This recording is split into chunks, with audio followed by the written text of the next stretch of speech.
Et bonjour tout le monde, j'espère que vous allez bien. Alors on reprend nos exercices d'arithmétique, cette fois-ci avec l'exercice 3. Alors question 1, soit n un entier naturel. Déterminez, suivant les valeurs de n, les restes de la division euclidienne du nombre 5 puissance n par 13. Alors ce qu'on va faire ici, c'est que on va étudier les différentes puissances de 5 pour voir vers quel nombre elles congruent modulo 13. Donc suivant les valeurs qu'on aura ici en n, on va voir 5 puissance n, quand on va le diviser par 13, on va voir le reste que ça va nous donner. Alors, on commence avec 5 puissance 1. 5 puissance 1, c'est congru à 5 modulo 13. Un nombre, il est toujours congru à lui-même modulo 13. Ensuite, 5 au carré, il est égal à 25. 25, c'est 13 fois 1 plus 12. Donc 5 au carré est congru à 12 modulo 13. 5 au cube, il est égal à 125. 125, si vous le divisez par 13, vous allez trouver un reste de 8. Donc 5 au cube est congru à 8 modulo 13. 5 puissance 4, c'est 625. Vous le divisez par 13, vous allez trouver un reste de 1. Donc 5 puissance 4 est congru à 1 modulo 13. Ensuite, 5 puissance 5, le nombre. Vous le divisez par 13, vous allez trouver un reste de 5. Donc 5 puissance 5 est congru à 5 modulo 13. Ensuite, le nombre, 5 puissance 6, vous le divisez par 13 et vous allez trouver un reste de 12. Donc 5 puissance 6 est congru à 12 modulo 13. Alors on voit que la séquence se répète.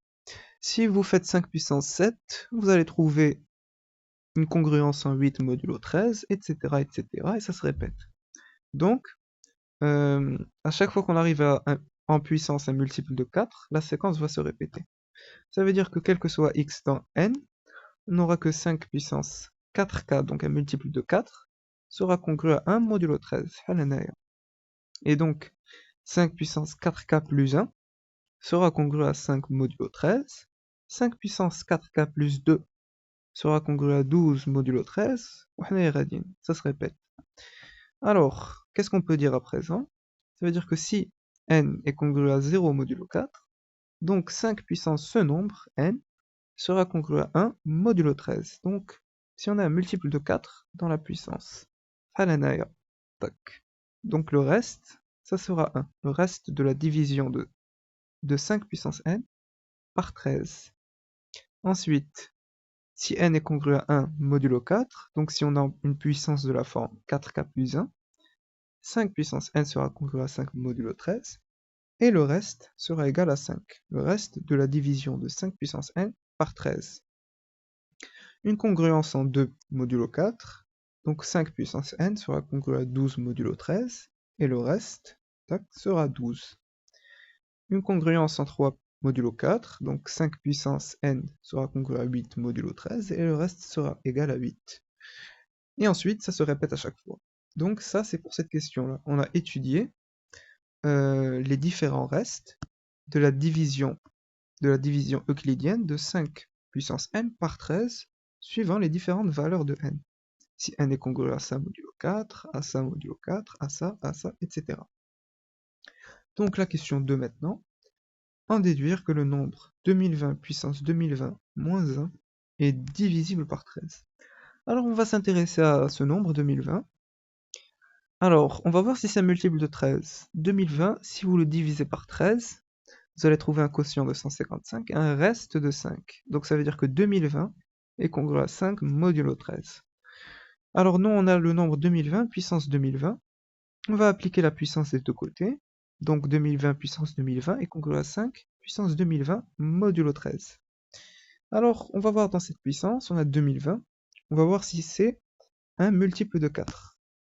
Il se trouve que oui, 2020, si vous le divisez par 4, vous allez trouver un quotient de 505 et un reste de 0. Donc 2020 est congru à 0 modulo 4. 2020 est donc un multiple de 4. Alors, on a un nombre qui est congru à 0 modulo 4. Donc, d'après la première question, 5 puissance ce nombre sera congru à 1 modulo 13. C'est ce qu'on avait montré ici. N est congru à 0 modulo 4, donc 5 puissance ce nombre sera congru à 1 modulo 13. C'est ce qu'on a là. Tac. Alors ici, on a 2020 puissance 2020 est congru à 5 puissance 2020 modulo 13. et on a montré que 5 puissance 2020 c'est congru à 1 modulo 13. Donc par transitivité, ce nombre, tac, il sera congru à 1 modulo 13. Alors on fait passer le 1 de l'autre côté, puisqu'il nous demande 2020 puissance 2020 moins 1. On aura 2020 puissance 2020 moins 1 est congru à 0 modulo 13. Donc si je divise ce nombre par 13, je vais trouver un reste de 0. Ça veut dire que ce nombre est un multiple de 13. Ou bien, ce nombre est divisible par 13. Voilà, et c'est ce qu'il fallait démontrer. Tac. Question 3. Pour tout n de n, on pose an est égal à cette somme. 1 plus 5 puissance n plus 5 puissance 2, 2n plus 5 puissance 3n. Montrer que n ne congrue pas à 0 modulo 4 est équivalent à n est congru à 0 modulo 13. Alors, ici on nous demande de montrer cette relation d'équivalence. Nous on va faire un raisonnement par contraposé. On va montrer que n est congru à 0 modulo 4 si et seulement si, donc équivalent à an n'est pas congru à 0 modulo 13. Alors pour ça, on va étudier les différentes congruences de n modulo 4 et on va voir ce qu'on va obtenir par rapport à an modulo 13. Donc voilà notre somme qu'on nous a demandé. On va prendre le premier cas, si n est congru à 0 modulo 4. Alors, on l'avait dit dans la première question qu'un nombre est congru à 0 modulo 4, alors 5 puissance ce nombre, il sera congru à 1 puissance 13. Alors ici, on nous demande avec des puissances, différentes puissances. Ici, on a 5 puissance n. Maintenant, on va chercher cette puissance, 5 puissance 2n. On met les deux côtés puissance 2, donc 1 puissance 2 modulo 13, c'est-à-dire 1. Donc 5 puissance 2n est congru à 1 modulo 13. Maintenant, avec la puissance 3, donc 1 puissance 3, c'est-à-dire 1. Donc ce nombre est congru à 1 modulo 13. Alors maintenant, nous, on cherche la somme an. Donc on va additionner des deux côtés. On aura donc 5 puissance n, plus 5 puissance 2n, plus 5 puissance 3n, plus 1. Et de l'autre côté, 1, plus 1, plus 1, plus ce 1 là aussi, il ne faut pas l'oublier. Donc ça, c'est exactement an. Et ça, si on fait la somme, on aura 4. Donc an est congru à 4 modulo 13, dans le cas où n est congru à 0 modulo 4. Donc, on voit bien que dans ce cas-là, an ne sera pas congru à 0 modulo 13. Alors pour l'instant, on a montré une implication. On a montré que si n est congru à 0 modulo 4, alors on aura an n'est pas congru à 0 modulo 13, mais seulement d'un seul côté. Pour voir si les deux côtés sont vérifiés, il faut étudier les trois autres cas de congruence. Alors on va voir avec le cas où n est congru à 1 modulo 4, donc la même chose. Dans ce cas-là, on avait montré dans la question 1 qu'on aura 5 puissance n est congru à 5 modulo 13. On met une puissance de 2 des deux côtés, donc 5 au carré c'est 25. Et 25, c'est 1 fois 13 plus 12. Donc ce nombre est congru à 12 modulo 13. Maintenant avec la puissance 3, 5 puissance 3n, c'est congru à 5 au cube, donc 125 modulo 13. Et 125, si vous le divisez par 13, vous allez trouver un reste de 8. Donc ce nombre est congru à 8 modulo 13. On fait la somme des deux côtés, ça, plus ça, plus ça, plus 1 pour trouver an. Et de l'autre côté, ça, plus ça, plus ça, plus 1. Par rapport à ce 1 là. Donc ici, c'est exactement an. Ici, si vous faites la somme, vous allez trouver 26, donc 26 modulo 13. Et 26 est un multiple de 13. Le reste ici, c'est 0. Donc an est congru à 0 modulo 13, dans ce cas. Alors il nous reste à montrer encore les deux autres cas. Si n est congru à 2 modulo 4, alors 5 puissance n est congru à 12 modulo 13, d'après la première question. On met tout puissance 2, donc ça, 5 puissance n puissance 2, donc 5 puissance 2n, congru à 12 au carré, 184 modulo 13. 144, si vous le divisez par 13, vous allez trouver un reste de 1. Donc ce nombre est congru à 1 modulo 13. La même chose puissance 3, donc 12 puissance 3, c'est ce nombre. Et ce nombre, si vous le divisez par 13, vous allez trouver un reste de 12. Donc 5 puissance 3n est congru à 12 modulo 13. On fait la somme, ça, plus ça, plus ça, plus 1, pour trouver an.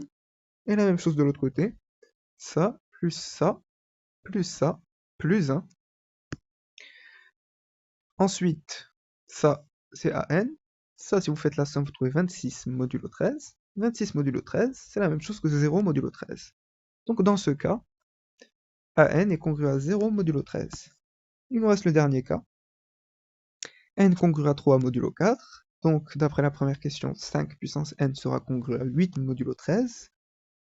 Au carré des deux côtés.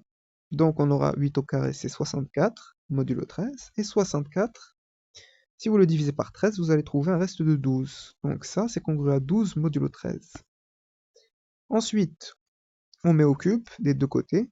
Donc ici, 8 au cube, c'est 512. Et 512, c'est la même chose que 39 fois 13 plus 5. Donc 5 puissance 3n, c'est congru à 5 modulo 13. On fait la somme des deux côtés. Ça, plus ça, plus ça, plus 1, pour trouver AN. Et la même chose de l'autre côté. 8 plus 12 plus 5 plus 1. Donc c'est ce 1. Vous allez trouver cette somme. Si vous la faites, vous trouvez 26 modulo 13. Et 26 modulo 13, c'est égal à 0 modulo 13. Donc, on a montré que AN est congru à 0 modulo 13 dans 3 cas possibles. N est congru à 1 modulo 4, N est congru à 2 modulo 4, et N est congru à 3 modulo 4. Donc AN sera congru à 0 modulo 13, si et seulement si on a un de ces cas. Puisque le dernier cas possible, si N est congru à 0 modulo 4, AN ne sera pas congru à 0 modulo 13. Donc on a cette condition-là. Si et seulement si, condition nécessaire et suffisante, on a un de ces trois cas. Alors là, on a fait un raisonnement par contraposé. Si on a ça, alors on peut dire que AN n'est pas congru à 0 modulo 13 si on n'a pas un de ces trois cas. Et le seul cas qu'on n'a pas énoncé ici, c'est le cas où N est congru à 0 modulo 4. Donc, le seul cas où AN ne sera pas congru à 0 modulo 13, c'est si on a N est congru à 0 modulo 4. Et donc là, on peut donc dire qu'on a cette équivalence. N est congru à 0 modulo 4, c'est équivalent à dire que AN n'est pas congru à 0 modulo 13. Donc, ici, on a fait un raisonnement par contraposé. Et je vous rappelle qu'en logique, si on a P est équivalent à Q, ça, c'est la même chose que de dire que non P est équivalent à non Q. Et c'est ce qu'on a fait ici. Pour montrer qu'on a P, est équivalent à Q, on a montré que non P est équivalent à non Q. Voilà. Alors, question 4, dernière question. Montrer que quel que soit n dans n étoiles, 31 puissance 4n plus 1 plus 18 puissance 4n moins 1 est congru à 0 modulo 13. Alors, on va s'intéresser aux deux nombres qu'on a là. On va commencer par s'intéresser à 31 et 18. Alors, 31, c'est 2 fois 13 plus 5. Donc, le reste ici, c'est 5. 31 sera congru à 5 modulo 13. Et on n'a plus que notre puissance ici pour retrouver ce nombre. Donc, on la met des deux côtés. 31 puissance 4n plus 1 est congru à 5 puissance 4n plus 1 modulo 13. Et la même chose ici. 18, c'est 1 fois 13 plus 5. Donc 18 est congru à 5 modulo 13, ce nombre. Le reste de la division euclidienne de 18 par 13. Tac. Nous, on veut ça, on veut cette puissance, donc on va la mettre des deux côtés. 18 puissance 4n moins 1 est congru à 5 puissance 4n moins 1 modulo 13. Alors, on va voir ce qu'on a ici dans les puissances. On sait que 4n, c'est un multiple de 4. Donc 4n sera congru à 0 modulo 4. Ça veut dire que 4n plus 1 sera congru à 1 modulo 4. Et la même chose de l'autre côté. 4n, c'est un multiple de 4. Donc je peux dire que 4n est congru à 0 modulo 4, ou bien que 4n est congru à 4 modulo 4. Donc 4n est congru à 4 modulo 4, ça veut dire que 4n moins 1 sera congru à 3 modulo 4. Alors, d'après la première question, on avait dit que si on a un nombre qui est congru à 1 modulo 4, alors 5 puissance ce nombre, il est congru à 5 modulo 13. Donc, ici, on n'a que 31 puissance 4n plus 1 est congru à ça modulo 13, et ce nombre, tac, il est congru à 5 modulo 13. Par transitivité, on pourra dire que ce nombre, tac, il est congru à 5 modulo 13. La même chose de l'autre côté, On a 5 puissance 4n-1 est congru à 8 modulo 13. Pourquoi? Parce que ici on a ce nombre qui est congru à 3 modulo 4. On le met à une puissance de 5, on aura une congruence en 8 modulo 13, d'après la première question. Ça, c'est congru à 5 modulo 13, et ce nombre-là, tac, il est congru à 8 modulo 13. Donc par transitivité, ça sera ça, et ça sera congru à 8 modulo 13. Voilà. Alors maintenant on fait la somme. Ça plus ça, tac, ça sera congru à ça plus ça, tac, modulo 13. Donc notre somme ici, ça sera congru à 13 modulo 13, et 13 modulo 13, c'est la même chose que 0 modulo 13. Donc 31 puissance 4n plus 1 plus 18 puissance 4n moins 1, c'est congru à 0 modulo 13. Et c'est exactement ce qu'il fallait démontrer. Tac. Voilà, j'espère que cette vidéo vous a plu. N'hésitez pas à vous abonner, n'hésitez pas à mettre vos remarques et vos suggestions en commentaire, et à très bientôt.